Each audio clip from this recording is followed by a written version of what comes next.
I swiped this 406 aluminum heads for master. Oh, hey, how's it going? Hey, everybody. It's Nick the Van Man. As you can see, I am not with my Chevrolet Astra right now. I am with a car that looks not like a van. Actually, it belongs to a really good friend of mine, Troy. If you'll come over here. Tell the people who you are. I'm Technician Troy. I've known Nick for a long time, and pretty much I'm just a grease ball that likes to work on cars. For a full time. That's fine. Huh?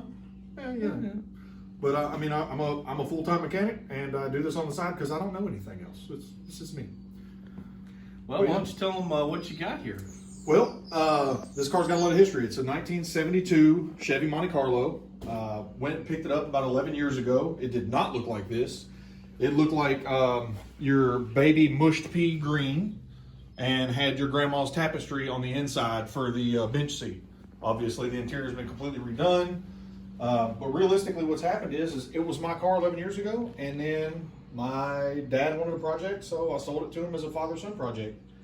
He wanted it pretty, I wanted it nasty, and needless to say, Dad wins. So we started tearing it apart to clean it up. It's nothing too fancy. It's got a 400 small block in it, board over to a 406, automatic trans, GM 12 bolt. So pretty much your basic early 70s GM muscle car. Yeah, pretty much. It's it's got some bells and whistles in it that I didn't care for, but now, it's still nice. I hear tale that you're trying to get 500 subs to go to the No Name Nationals. I am not in this car. We'll talk about that later. I've got a little Sonoma that might be fun. But what I really want to talk about is a couple of weekends ago, and this is what the community's about, is your friends. I actually hollered for Nick to give me a hand on a Saturday. I called on our friends John and Austin here from... Where are these bums coming from Daddy's Money Garage. Don't let anybody in here, won't you? Who says we're allowed here? Oh, trespassing. Yeah. You're good at that. I'm good at that. So realistically, these guys are the reason this car actually runs now. It has not run right in about 2 years. And what happened is it was carbureted, and my dad doesn't want to have the carburetor issues of and nothing. So he wants the luxury of new, and if you got old, you don't want new, but he wanted it. So we wound up swapping it to a Sniper Holley EFI system, and that was fun. That was Actually, intimidating. A lot less trouble than I thought It was. would be. Once we figured out what we did wrong. Yeah. So realistically, the rundown was I slapped the throttle body on.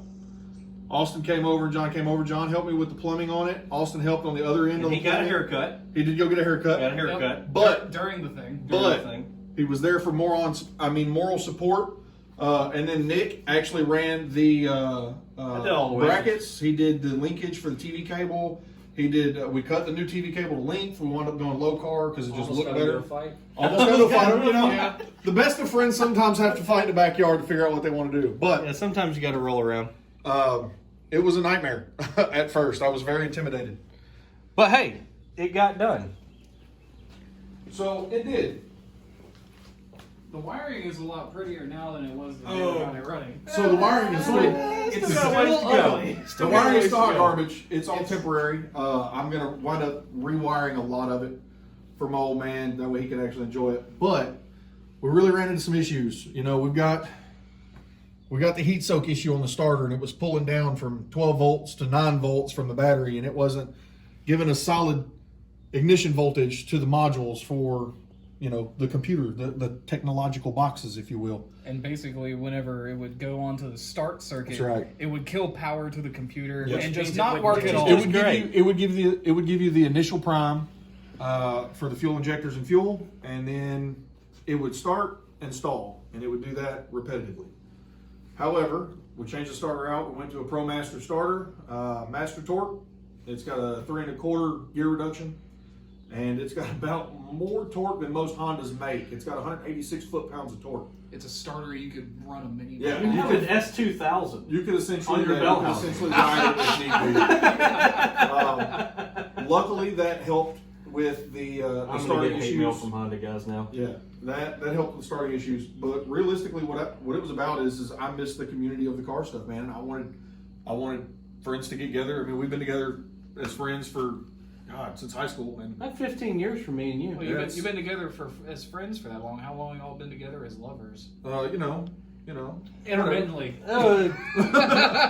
I didn't think we talked about that on this channel. I know everything in the world now is kind of out there and it's more accepted, but I'm still in the closet. Never mind. Let's just leave it at that. I'll be honest though, it was an emotional Saturday. We worked from 6 in the morning till 1 o'clock the next morning, Sunday morning, and when it fired off and wrapped off, I cried. I'm not gonna lie. This is Really been a long time coming. Yeah. I mean, and I'm not an emotional dude. You know, I mean, I'm 6'4", you know. I come 240 here pounds. wired up and I went home and I slept hard. Yeah, It was the most victorious Waffle House I've ever eaten. It was.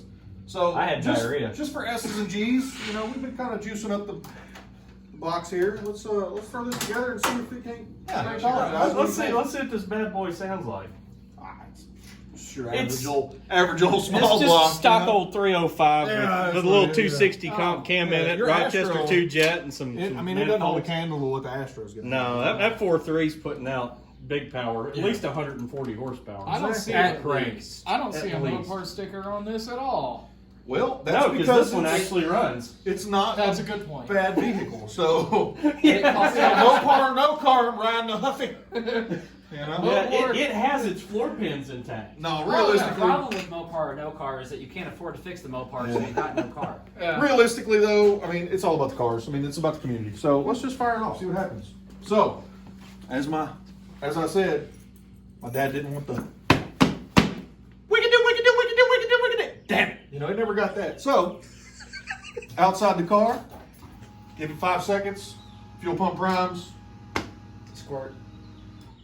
There it is. Module comes on. Turn the key. Like it was made to do it. Oh yeah. It ain't too bad though.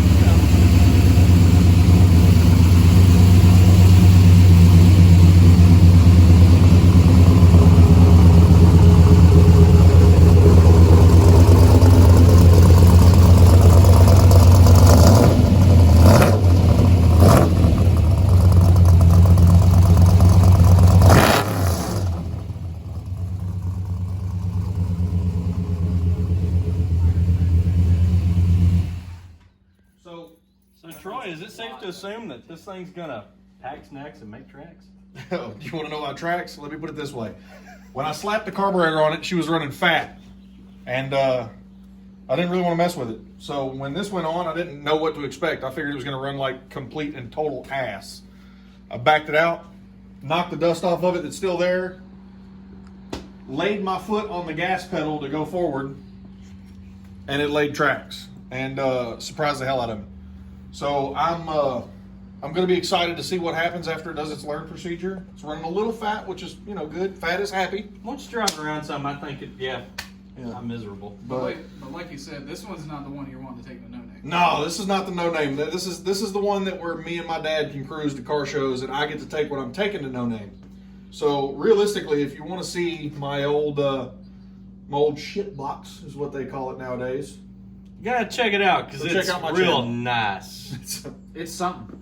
It's definitely something. Definitely Something's something. a word for it. Yeah. Something's a word for it. Well, thanks everybody for coming out. You guys take it easy and try to keep the roof side up. I'll see y'all next week.